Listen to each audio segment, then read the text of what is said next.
anyone who's new, we're doing The Last of Us recap. Just one more time. Spoilers ahead. Everybody turn your eyes away if you don't want to be spoiled. Too late, it's happening. I'm gonna make this smaller. You can't see the title. Look at this opening scene. This was amazing. Anyways, I'm gonna put myself right up on that top corner for y'all. Okay, class is in sesh. Last of Us. There's no TH. Okay. Episode 6, baby. We're here. Amazing episode. This one, I really enjoyed this one. I think there was... Also, there's less slides because there was limited photos. I couldn't find like a lot of the photos I was trying to find, but I digress. It's not important. Now I'm just complaining. So, we got some lore that we didn't get before. Did that rhyme? It felt like it rhymed. Episode opens with baby Joel. We're talking 12-year-old Joel here, and he's consoling Tommy. Tommy's crying. I don't know, something happened. We don't know, but it's Tommy and Joel. Something happened. And he's like, oh, I'm going to get the belt. And Joel's like, no, you're not, because I'm going to like take the heat from you. So he's waiting for his dad to come home. His dad's like a cop. And they start having a conversation, and his dad is obviously like a single father. And he's talking to Joel, and Joel's like not in trouble. So the whole concept here was that like Tommy was trying to buy weed. Joel saw it happen, and then Joel got into like a fight trying to stop Tommy from buying weed. Like stupid teenager stuff, you know, like the basics. But because Joel got into a fight, his dad found out because he got into a fight, so he got kind of arrested for it. And they're having a conversation. Obviously, you can see his dad struggling. He's working crazy hours. He's a cop. And Joel and his dad have like a really honest conversation with one another. And the whole concept is like his dad explains to him how his dad treated him when he was a kid. And like Joel's grandpa was abusive to his father. And like the story is that he hit his son. Like his dad was hit so hard by his grandpa that his jaw broke, and he had to have his jaw wired shut for like 3 months or something. And he's explaining this story to Joel because ultimately the whole concept is that like when they get in trouble, they get the belt, right? There's like this lineage, there's like this history of violence in the house. And his dad is like, I don't know why I do this. I know I mess up, but you can't really understand until you have a child. And when you do, I hope you do better than me. And I thought that there was something really interesting about that line, not only because of Joel's story, of Ellie's story, but like in general, you can take clickers and like the other like apocalyptic stuff out of context here and like still have the same story of when you become a parent, what are you willing to allow to carry into your relationship with your children that your parents maybe gave to you? Like unspoken intergenerational trauma, intergenerational morals, like, again, like this idea of like, when are you willing to put the bag down and maybe walk your own path instead of following in the footsteps of your parents, because that's just the way it is. And I feel like for a lot of like millennials in particular, and because I mean, there's a lot of generations that are watching this show, but the millennials are watching this show, right? This is very, I would say, very clearly you have like 20-year-olds aren't millennials, but like mid-20s up to like mid-30s would be millennials, I believe. And so you have this like one kind of generation probably taking lead of the show. And so I feel like I hear a lot about the idea of like millennials trying to rewrite the system because the system that was left for them is fucked. And it's not just like the systems of like government and, you know, economy and all this stuff, like the systems that their family has left them. Like, how are they willing to make those choices differently to benefit not only themselves, but like future generations? And so this idea that they're like speaking about it generally, I feel like not only does it speak about Joel and the history of who he was, and they're trying to like explain why he is the way that he is, but also the way that it impacts the viewer, which is like you're constantly, if they're doing the story right, which we have yet to see if they're doing the story right. There's been moments where we've questioned if they're doing it right. There's been moments where they've maybe gotten close to doing it right. There's been moments where we saw them do it wrong. But ultimately, to the base of the story, we have yet to see if they did it right yet. And if they're doing it right, this whole idea of like, how far are you willing to go to validate what you think is okay is the moral compass here, right? Like it's just this unspoken moral compass, and the viewer should be watching this and kind of defining that for themselves in different manners, right? I've seen people play the game and hate what Abby did, never forgiving her for her choices. I would say I was that person, right? Like when it happened, when what happened with Abby and Joel, I was like, I'm never gonna forgive this person. Like she's dead to me. She is now the enemy. And then you start to play her and you start to understand the context as to who she is and why she is the way that she is, and all of a sudden you start to get some perspective that you didn't get before. Same with Ellie. We see Ellie go from being this character that we all trusted in to someone who maybe has their morality skewed because of how Joel died, right? So there's some background lore here that didn't exist in the game. I personally liked it. I thought it provided more contrast, and I think it didn't do any harm in terms of the story. So you jump forward. There's a bit in between here. Joel's trying to celebrate Ellie's birthday. So we jump back to Ellie's 15th birthday, and then we follow within a handful of years. So this, we've talked about this before, how excited I was for this scene, because if they were gonna do it right, this was so special to see. It was like a moment away from both games when shit wasn't hitting the fan and Joel and Ellie could just be Joel and Ellie. Joel could show Ellie how much he cares for her, how much he loves being her dad, and Ellie could show just being a kid, right? She never got the opportunity to really just be a kid, and so Joel's trying to give her that opportunity. And this, going through this in the game was really special because you're like going through the corridors, you're seeing the museum, but he takes her on a field trip for her birthday. Takes her to this museum, and Ellie's whole thing is she loves space. And so he takes her to an area where there is all this space stuff, right? So we finally fucking got it, guys. Finally some like pretty accurate set design here. Like everything's kind of like, I mean, Jackson felt kind of accurate. There was other things that they've done that definitely feel like accurate. The movie theater felt kind of accurate, although we've yet to see backstage of the theater, and Ellie hasn't gone up to the corridors yet. Like they haven't gone to the offices and yet. Like they've literally hung out in the main central area. And again, it's okay, but like I want accurate fucking set design. You guys made millions off of this show. You can make accurate set design here, and they did it. I think they did a really good job at this. So, and this was always just such a beautiful scene in the game. I think they did it really well. Wish the guns were out a little bit more. They're Last of Us designers, clothing designers. We want the Ellie guns. Hello?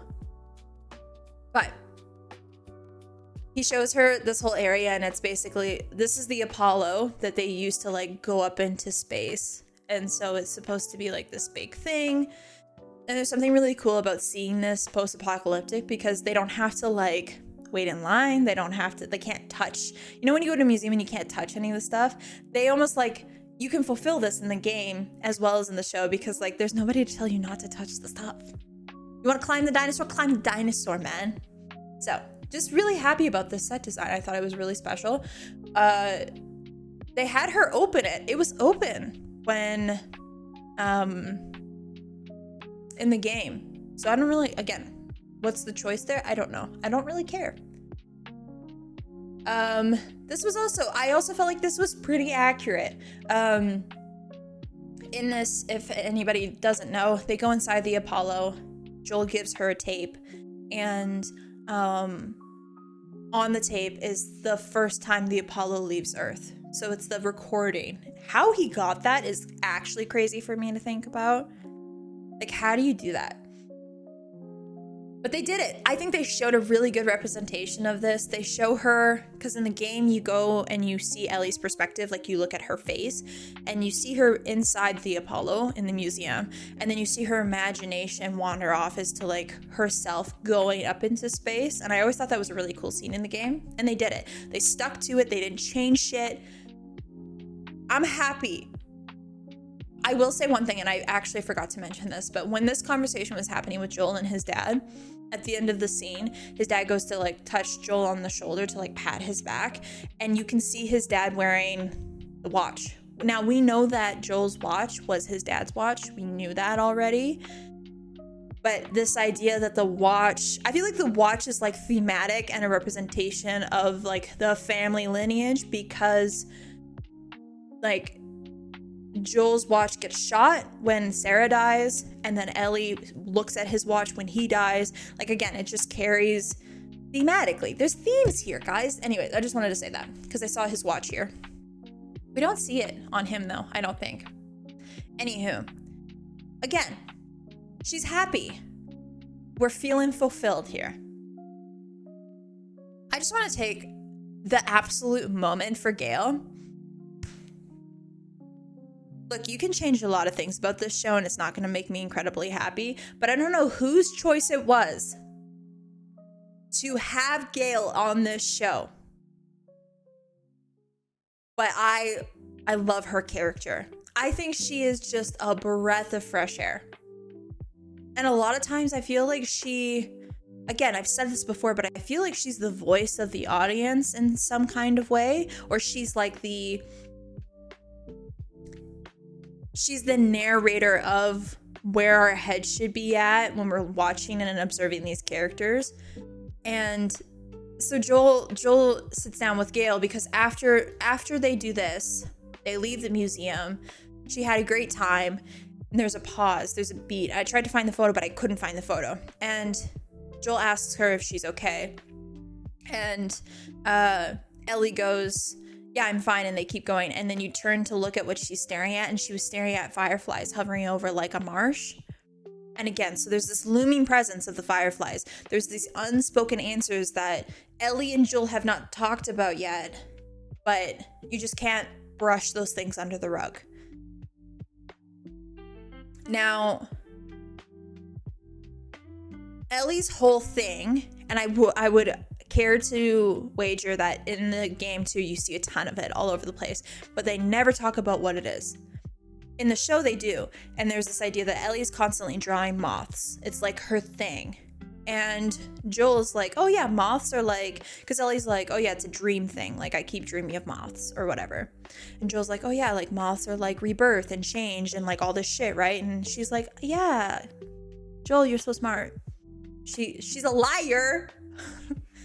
Because Joel, it's not rebirth. So he goes to Gail. Gail is a doctor. She's a psychoanalysis doctor or something like that. She's a therapist of some kind. I can't remember what her actual job title is. But Joel is like, hey, did you study dreams? And she's like, not me, but I kind of know what they are. And Joel's like, okay, what does a moth mean? And she's like, it means death. Moths represent death. And Joel's like, okay, bye, and like gets up and leaves. And Gail's like, okay, I'm just trying to eat my breakfast here and read my book. So like, sick. So this is before shit has hit the fan too. So you start to see how Joel and Gail interacted prior to. And yeah, it was a necessary, it didn't feel like it was a necessary scene, but anytime I get to see Gail's face, I'm so happy. I love Gail. We stand for Gail. I'm sorry. So, jump forward. There's stuff that happens in between this as well, and I couldn't find photos. Again, no photos. So in between this, we jump forward to Ellie's 16th birthday, and during Ellie's 16th birthday, actually, the moth conversation might have happened during, but Joel catches Ellie fooling around with another girl. Ellie gets a tattoo and is smoking weed all in the same go. And I like it because Joel goes like, okay, all the teenage shit, like all at once, like that's what we're doing. And Ellie's like, I'm gonna move out to the garage. And Joel's like, okay, but like, let me, like, I understand you want your own place. Let me like get things sorted to like make it more comfortable for you. And there's this kind of like awkward moment where Joel doesn't accept that like Ellie's gay. And Ellie's like, I can't change who I am. Like, I'm sorry for doing those things, but also I have nothing to be sorry about. Like, I'm gay. It's just the way it is. And Joel comes around. It's this like teenage parent dynamic, right? They're starting to show the dynamics. We haven't gotten to see those things with Joel and Ellie because they're constantly in fight or flight. So again, you get to see the background, you get to see the history. And I think that's when they have the conversation about the moths. So jump forward another year. Ellie's 19. And Joel goes, or sorry, not another year, 2 years, 3 years, whatever. Now we're 19 years old and Ellie is starting to suspect that there are things that Joel is not telling her about the Fireflies. And so she's trying to come up with a way to confront him in a constructive manner. Now that all goes out the fuck window. But they go out for their first raid. Not raid. No, not raid. First perimeter watch or whatever they're called. They're not called perimeter watches. I can't remember what they're called. Anyways, Joel takes her on her first like hunt around like on the outskirts of Jackson. Well, outside of Jackson. Anyways, they run into a guy we've never seen before. And this is Gail's husband. Did I write his name down? Eugene? Was his name Eugene? Oh my God.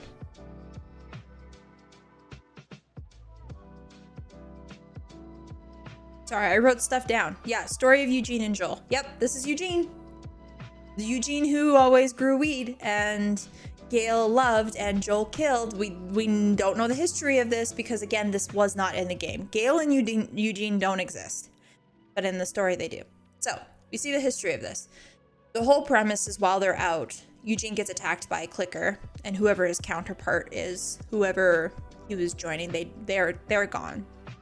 And Eugene has now been bit, and he's like, I've got 20 minutes max. Let me see my wife. Let me say goodbye to her.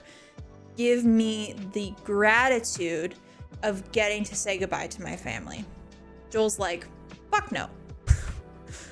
And Ellie's like, yeah, absolutely. You're fine. Let's go.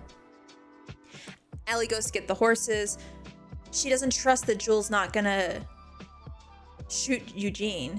So again, there's this idea that like she trusts him, but there's a little bit of spice that she just can't fucking pinpoint because there's something about Joel that she doesn't know yet, and that is brother is a savage when he wants to be. So he's like, okay, like take a left, Eugene, and Eugene's like, I think it's a right, and Joel said, I said left, bitch. No, he doesn't say that. Takes him to a spot. Eugene's like, oh, okay, great. You're gonna shoot me. And Joel's like, yeah, I'm not taking you back to Jackson. It's not this stupid idea. And Eugene's like, brother, please, let me see my wife. And he's like, you tell me what, he's like, I'll be messenger. Tell me what you want me to tell your wife and I'll tell her. And Eugene's like, I don't want to hear shit from her. Or sorry, I don't want to tell her shit. I want to hear from her. I'm scared. I need my wife. And there was something like really, like that actually made me quite emotional when I was watching this show. And it's because like take shit, like to take the apocalypse out of it. Like when you're scared, when you feel out of sorts, when you don't know what's going to happen to you, all you want is somebody that you trust and love to tell you everything's going to be okay. And Gail was that for Eugene, right? It's his wife. And so Joel shoots him. And ultimately robs Gail and Eugene of a moment where they get to say goodbye. Ellie sees this. She doesn't see Joel shoot Eugene, but she does. She knows what Joel's done. And so Joel goes back and says to Gail, a fib. He fibs. He's a liar. So he goes, you know, Gail, unfortunately, your husband was attacked and he was changing, and he told me to tell you that he loves you, but it was too late. We couldn't bring him back. And Ellie's like, you're a liar. So it goes from like Gail trusting in Joel. She's not upset about the fact that he had to shoot Eugene. She understands that. She's upset about the fact that he lied and that he chose to take that opportunity from Gail as well. And you see this moment of complete trust just disappear from Ellie. And she says to him, you swore. And it's because she sees in him, in that moment when he's talking to Gail, the same thing that she saw in him when he told her what happened with the fireflies. And she knows that he lied. And so this is different. And this is where I feel a little cheaped out, because if anybody had played the game, the scene where Ellie confronts Joel in the game is it's so real. And it felt like they were trying to put it in like SparkNote version here. They're like, yeah, let's take Eugene, a story that we have created and we have to like tie in a nice bow, and let's take this and like compile it into one. And it's like, no, that's not I felt like that wasn't the point. When Joel and Ellie confront each other in the game, there is space for silence. She's heartbroken when she finds out what he's done. And then there's this gap of them not speaking to each other before they speak to each other again. And you can see that Joel feels upset and heartbroken for what he's done, but he loves Ellie so much that he was willing to do those things. And so the scene in the game is like years before their next maybe not years, but like enough time for there to be reason as to why they would be having the conversation in the future. And they rushed through that. And it's like, again, it's like, why are you rushing through I feel like a very important part, right? Like this could have been a really good opportunity for these two characters to really hash it out. And you had somebody's side story overcast the experience of that. And it felt rushed. It felt like I got the SparkNote version of it. And as somebody who would have never played the game, you would have never experienced the real emotion that two actors could give for the roles behind Joel and Ellie. The way that Ashley Johnson and I can't remember his name. The original Joel. I can't remember his name. I feel awful. Who's the original Joe?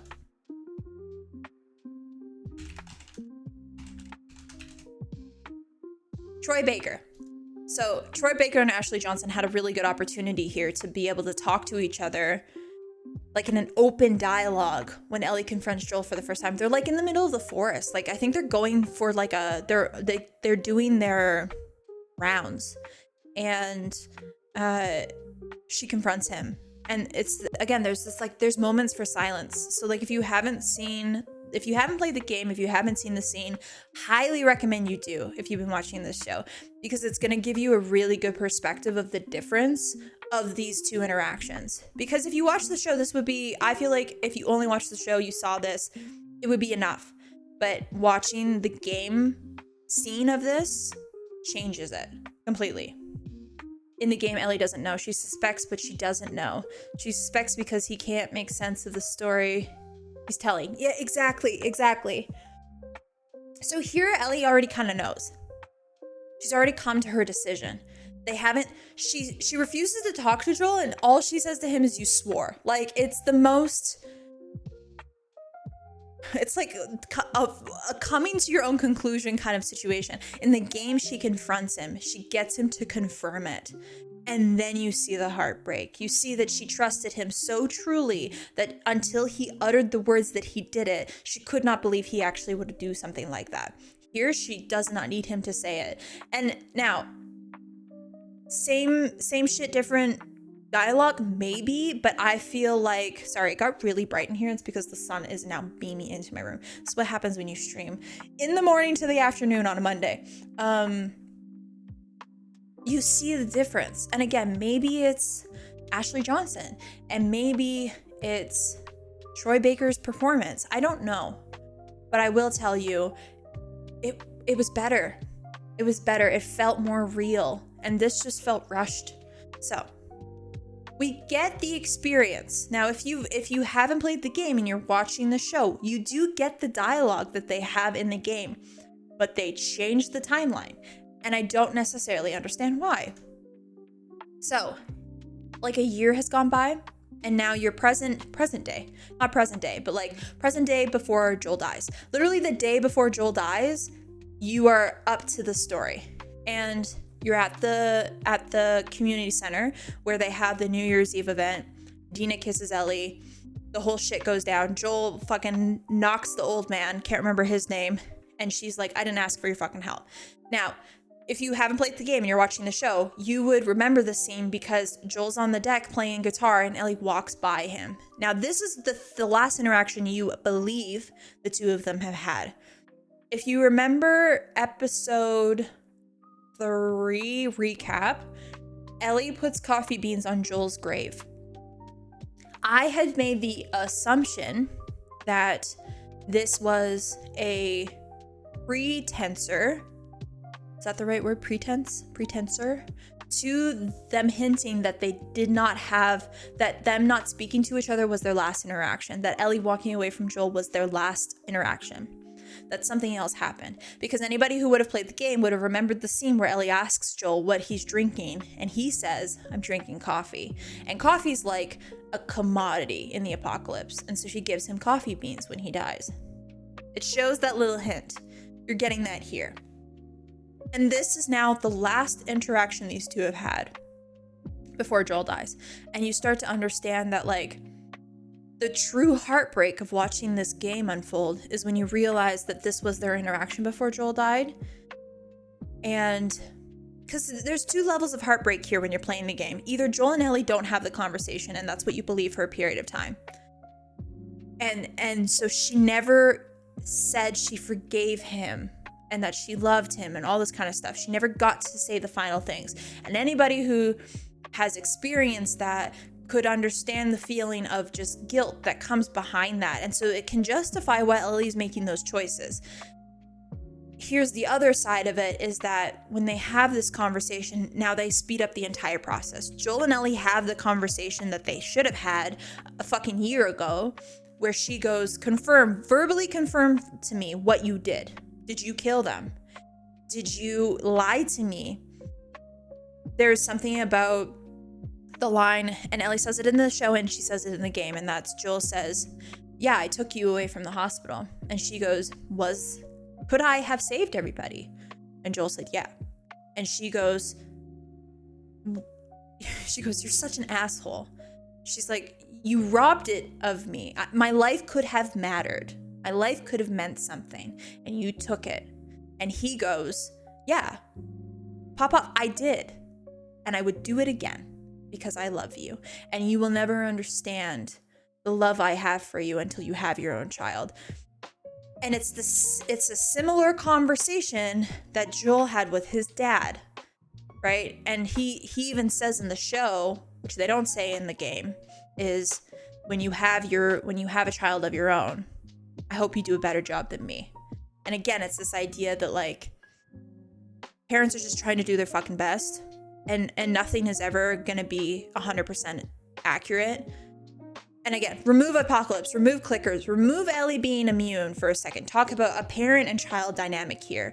You're really going to try your best, but you are going to fuck up. It's just the truth of being a parent. And now I'm not a parent of my own, but I've seen it enough times, and I've had enough conversations with my own parents to understand that is just the reality, right? You're gonna mess your kid up a little bit. It's just gonna happen. But you would hope that you do a better job than your parents so that your kid has better equipped tools to do it for their kids, right? Trying to heal generational trauma, trying to heal generational pain, honestly. And so, again, there's a theme there. This scene felt rushed if you were watching the show, because those conversations that they have in the show on the patio should be two different conversations. It was in the game, and it's because Ellie has had an opportunity of not speaking to Joel in the game to try to come to her own conclusions, to try to understand where he's coming from. She's she's able to process some of this shit. It's like not easy stuff that she's processing. She's processing some like really like real life stuff, and they rush it in the show. And so in the show, at the end of this conversation, and this is like regardless of if you're watching the show or playing the game, the whole consensus is that Ellie says, I don't know if I can forgive you, but I would like to try. And so now they're trying to heal from the shit that happened in the first game. And this is the last kind of thing she says to him before Joel dies, which is really unfortunate. But she goes through like 50 stages of grief within like a full conversation. And so in the show, you're like, it doesn't make sense for her to forgive him right now. Like I wouldn't forgive him if he confirmed that. I would need a chance to process this stuff. And so they speed ran that shit. And I don't understand why. There could have been a conversation after she says to him, you swore. There could have been a moment when it wasn't Gail, when there wasn't Tommy, and it was just the two of them, where they could have this conversation, and they didn't. And I'm like, poor Kay. But why? Why? Because there's this idea that like they do things, and I'm like, there has to be a reason behind it. But like, you can't explain this. There was no reason. So like, it's frustrating because the scene is a very important scene in the story. It explains a lot of where Joel and Ellie ended up, why Ellie is doing what she's doing, where she is, what path she may very well be walking. And you speed ran that shit. And I was a little confused about that. So most of this episode was phenomenal. This is the last slide, by the way. The episode ends with, after this conversation, it jumps to Ellie walking towards the theater after she's killed Nina. Nina is her name? I can't remember. Or tortured her in different, yeah, not, she didn't just take her out. She used some heavy artillery to get information about where Abby is. So now we're seeing, okay, you've walked the line. Now let's see what happens. And I think most of this episode was done very well, but there was pieces of it that just felt a little rushed. And I didn't think that this episode needed to be rushed, especially now that they're saying that they're going to be expanding this into several seasons, you know? I've not seen this show. Most of what I know is from you, but I feel like the creators have lost the plot. Joel is the way he is because he watched his daughter die in his arms after being murdered by somebody who was supposed to protect them. He doesn't need a troubled childhood. He doesn't need to be humanized because he's a bitter father. He's lost touch with his feelings to cover up the pain. That I love you line is not Joel. He shows it without saying. That was the beauty of it. I get that they needed filler, but why not filler of Joel facing the pain of his losses? And this is it, right? I love the story of Gail and Eugene, but that could have been shared in a different way or shown in a different way. I think they're trying to show Joel as a monster a little bit more than they need to, right? They're showing that he's willing to do whatever to keep the people he loves alive. And like, I get it. But him taking out an entire hospital of soldiers should be enough to prove that. And so this idea that like he's seen as a monster from Gail, this like unspoken darkness that Joel has, right? That's what the show's trying to hint towards. In the game, now here's the thing, and this is why I'm trying to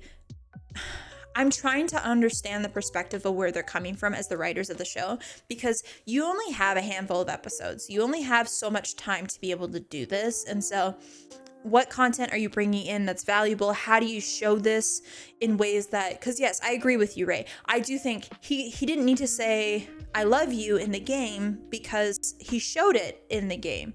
But there was a lot of downtime in the game as Ellie that you're playing where you get to see these opportunities, right? There was a whole scene of Ellie and Joel talking before they make it to the hospital. We got like a minute of that in the show. There was like minutes of you having an interaction with Joel in the game. So you really get to see the dynamic. You get to see how much he loves her. they have to, I think they do have to speedrun it a bit, because they also have to talk to the lowest, like they have to speak to the audience who has zero fucking context, right? This reiterating this kind of repetitive state where they have to explain the character. Now, as somebody who's played the game, it feels repetitive, it feels unnecessary, because you are like, I already know this shit. Like, why are you saying it again? But I will say, like, for my husband who was watching this on and off, he's kind of checked out now since Joel's died, because he was really in it for Joel. But I will say he was watching this with me last night and he was asking me questions about it. He was like, oh, okay, so that's what happened. So the things that they're doing in the show, you have to keep in mind, aren't just for the game watchers. It is for the people who's never seen the game, people who are learning the story for the first time ever. The perspective that I'm coming from, it's true that I would do it all over again, is the line. But that, I think that is where they're coming from. They're just not doing a great job at it, because I feel like they're kind of robbing the viewer who's never played the game of the experience of the emotional ride that a gamer would have experienced when playing this game. And so when I'm recapping these, when I'm trying to give my perspective and my feedback to how I feel like it should be, which again, keep in mind, this is one opinion alone. This is my opinion. I have no knowledge of how plots should go in storylines. I don't have this like precursor awareness of how stories should be written. This is just somebody who loved the game so much and is trying to understand what they would have to do to bring that experience to life in the show. So my opinion is one opinion alone. I might not be right about any of this shit, and that's okay. But I can understand where they're coming from a little bit, because you do have to explain it to the person who's never experienced the show. But I do feel they're robbing the audience a little bit, because they're trying to put too much in, but not the right stuff. They're putting in filler, but unnecessary filler. The filler could be intentional, and sometimes it doesn't feel intentional. This episode felt the closest to me, because this episode, to a certain degree, is filler, right? At the beginning of like him going through birthdays with Ellie, him taking her to the museum, it's all wonderful and well and good, but if you didn't have that scene in the story, it technically would mean the same shit. So it is filler, but it's intentional filler. It allows you to get a window behind who Joel is and how much he cares about Ellie. Like, do they even touch on Sarah at all? Hardly. And this is the other thing, is if the goal is to try and address the lowest audience, not lowest, but like the idea that like a person maybe didn't watch season 1 and is watching season 2 for the first time, which I would never fucking recommend. Watch season 1 if you're watching season 2. But if you didn't, you would have no real knowledge of Sarah unless you watch like the beginning where they recap that. And you're right, Ray. That is the whole idea here, right? Is like, can a parent survive losing a child a second time? He lost Sarah, and it destroyed him. And he regained that through Ellie. And so he had to make a choice to give it up. And he said, fuck no. So that is why Joel's choice in the second game, it was a selfish choice. That is the whole idea. You don't need to villainize Joel. That is, he made a selfish choice because he loved Ellie so much. He refused to let her go. And as a parent, you should be selfish in that way. Well, and that's the conversation that people are having with Joel's choices, right? So you shouldn't need to villainize him. The whole concept here is, as a parent, could you do differently than Joel? Or would you make the same choice? And then it turns into this idea of, okay, Ellie can forgive Joel for what he's done, even though it was a selfish choice. He took something from Ellie to fulfill something he wanted, right? Now Ellie is choosing to ignore all that to a certain degree and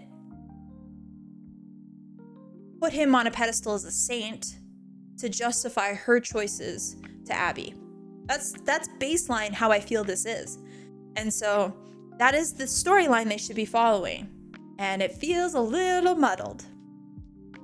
I just really hope here Because ultimately, this is episode 6. We have 2 more episodes to go. So now we're just following the storyline of Ellie as the Punisher, basically. We're eventually going to get to Abby. We're going to have to get to her story. And I really hope they don't sanctify her as like this person who could do no wrong. They make her like a perfect human being when they go through her story to like save the experience of what she did to Joel. But they also don't villainize her. Because ultimately this whole idea is that we are just humans. We all make decisions. We all make stupid decisions. We make selfish choices, but we also do some good. We're multifaceted things. We have many different layers to us. We're like an onion. So I hope that they show that, because they haven't done a great job of it with Ellie. And it's unfortunate, because that is what carried the story when Joel died, was this idea that like Ellie is your lens for the first little bit before you play as Abby. How you feel the story should be going is how Ellie feels the story should be going. A lot of people agree with Ellie's choices in the beginning before they start to get to know Abby in the game. And some people stuck to it. Some people were like, yeah, up until the end, they were like, fuck Abby, Ellie's king, that's it. It's hard to do that with the show because of how they're choosing to go about this. So, I don't know, chat. Those are my thoughts. Again, I'm trying to give the benefit of the doubt. I'm not here to shit on the story. I'm not here to say everything's wrong. I feel like sometimes people are giving reviews and it's like they're choosing to paint the story with a full brush, and I'm trying to look at all levels and all layers because I think it's important. I think it's important to give benefit of the doubt where necessary. You don't have as much time with these characters as you do in the game. And I'll say it again, if you fall in love with these characters in the show and you want more, you feel like you're missing pieces, you don't even have to play the game. Because some people don't play video games. Just watch gameplay. Just watch the story. You can look it up on YouTube. You can look up people playing this and just the cutscenes or like the story aspect of the game. And you can watch it like a movie. Because I'm telling you, the experience that you get from the game is so different. And it's because you have more time with them. You get to understand these people as people rather than a 40-minute episode. And that is, I feel like, where we fall short in this season, is they only have so much time to show these characters. In the game, you have as much time as you want. They put in little shit, like little sayings, little stuff. In documents, you can see stuff. Just little things that allow you to understand. We're getting the highlight reels of these characters in the story, in the show, because you only get 40 minutes with these characters. And I think that is where we fall short. And it's not really the writer's fault, because they have 40 minutes and not everybody's going to agree with it. So I'm trying to come from all sides, but I don't know.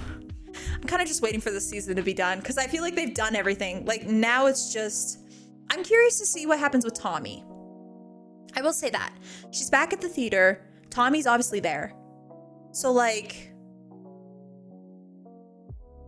are you admitting the story shouldn't have been retold in this format? To get the full experience? No. But I don't think any story that is a book or a game will ever be done right in a TV show or a movie. You just don't have the time. Like people who've watched Lord of the Rings, I feel like that's a good example. Lord of the Rings is a good example of like, people watch the movie and they're like, this is cinematic, this is amazing. And it's like, yeah, they did a really good job. Now go read the book and tell me it's not better. Harry Potter, watch the movies, amazing. Now go read the book and tell me it's not better, man. You get more time. And so it's like, again, how can you blame this show for that when every show, every movie falls into that category? Because and then at that point, does it even fucking matter? Does it even matter? Because then at that point, the people who are going to watch the show and haven't seen the game, that is the lens that they want to see it in. And so that is why I'm trying to give the benefit of the doubt, this idea that like somebody who's played the game, somebody who fell in love with the story, I can understand that somebody who's watching the show and hasn't played the game are just looking for the kind of SparkNote experience of it. And that's fine. But what spark notes are important to put in there. And I feel like they could have done it better. So that is the idea here. This isn't a bad show by any stretch of the imagination. First season, guys, like they did what I think they've done with what they had. This could have been so much worse. And I think people need a reminder of that. This could have been so much worse. Could it have been better? Yeah, but it could have been so much worse. So perspectives, I'm trying to be neutral here when I give these recaps because I have my own personal feelings about it, but does that benefit the people who are watching the recaps and are trying to understand the history? No. So I hope it helps. I don't know. I'm passionate about this story because it literally changed how I saw video games.